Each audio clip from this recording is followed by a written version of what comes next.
Friends welcome back to our channel. तो আমি আজকে আবার চলে এসেছি আপনাদের সামনে একটি নতুন রেসিপি নিয়ে।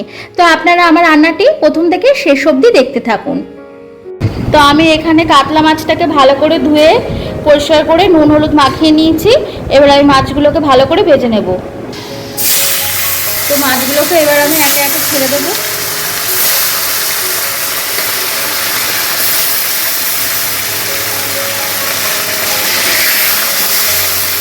মাছগুলোকে এপিট ওপিট করে জাস্ট ভেজে নেবো, হালকা শ্যালো ফ্রাই করবো, ডিপ ফ্রাই করবো না।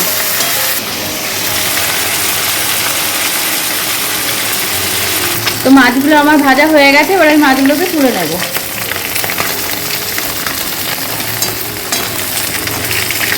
আরও কিছুটা মাছ ভেজে নেব।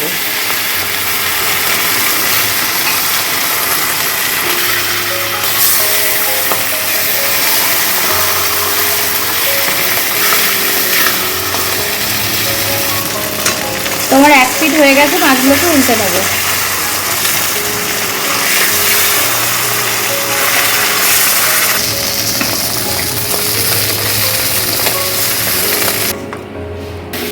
তো আমি এখানে প্রায় 200 গ্রাম মতন দই নিয়ে নিয়েছি, টক দই। এবার টক দইটাকে আমি কিছুটা পরিমাণে সামান্য 1 চামচ চিনি দিয়ে ভালো করে টক দইটাকে ফেটিয়ে নেব। এর মধ্যে দিয়ে দেবো খুব সামান্য পরিমাণে হলুদ দিয়ে আমি সব কিছুকে এবার ভালোভাবে ফেটিয়ে নেব।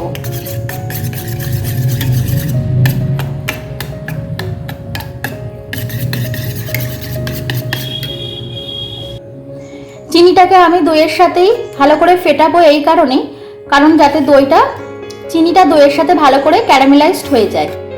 আর চিনি সামান্য একটু দেবো, তার কারণ যাতে এতে টক আর ঝালের ব্যালেন্সটা ঠিক করার জন্যই আমি এতে সামান্য পরিমাণে একটু চিনি দিয়েছি। তো আমি এখানে 4-5টা কাজু বাদাম আর সামান্য একটু পোস্ত নিয়েছি। এবার আমি এই দুটোকে একসঙ্গে একটা পেস্ট বানিয়ে নেব। এখানে আমার কাজু বাদাম আর পোস্তটা পেস্ট করা হয়ে গেছে। এবার আমি মূল রান্নায় চলে যাব। তো কড়াই গরম হয়ে গেছে, এবার দিয়ে দিলাম কিছুটা পরিমাণে সাদা তেল। তেল গরম হয়ে গেছে, দিয়ে দিলাম কিছুটা পরিমাণে গরম মশলা আর তেজপাতা। তবে গোটা গরম মশলাটা এখানে হয়ে গেছে। এবার আমি কাজু আর পোস্তর পেস্টটা দিয়ে দেবো।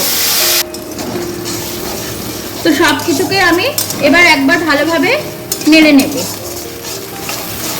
দিয়ে দিলাম সামান্য পরিমাণে কাশ্মীরি রেড চিলি পাউডার। ভালো করে একটু নেড়ে নেব।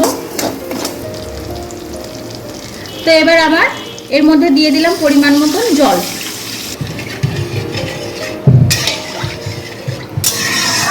তো আমাদের ঝোলটা এখানে ফুটে উঠেছে। এবার আমি মাছগুলোকে এখানে দিয়ে দেবো।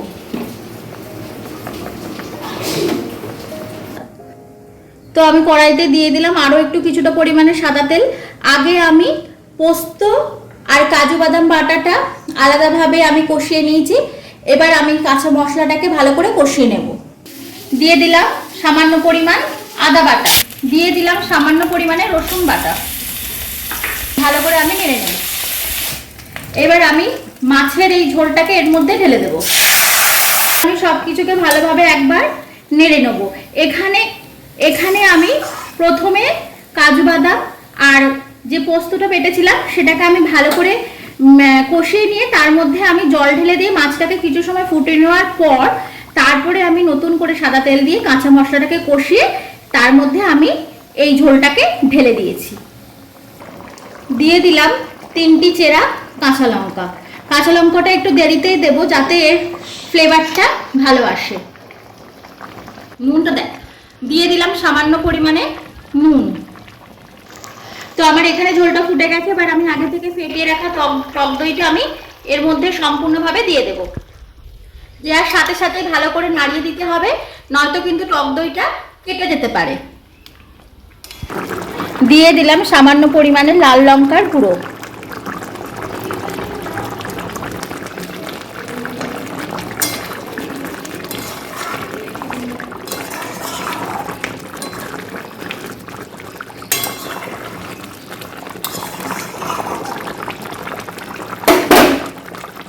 দেখুন বন্ধুরা, রেডি হয়ে গেছে আমাদের দই কাতলা।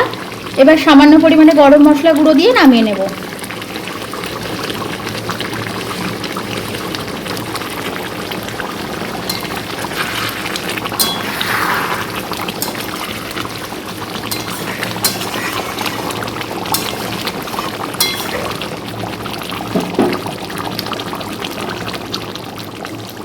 দেখুন রেডি হয়ে গেছে আমাদের দই কাতলা। আমি একটু অন্যরকম ভাবে তৈরি করেছি, আপনারাও আমার মতন তৈরি করে দেখবেন। অনেক সময় দইটা কেটে যায়, তো আপনারা যদি আমার মতন তৈরি এরমভাবে রান্না করেন তো আপনাদের দইটা কেটে যাবে না। আমার রান্নাটা যদি ভালো লেগে থাকে তাহলে লাইক, কমেন্ট, শেয়ার করবেন আর সাবস্ক্রাইব করে আমার পাশে থাকবেন। ভালো থাকবেন।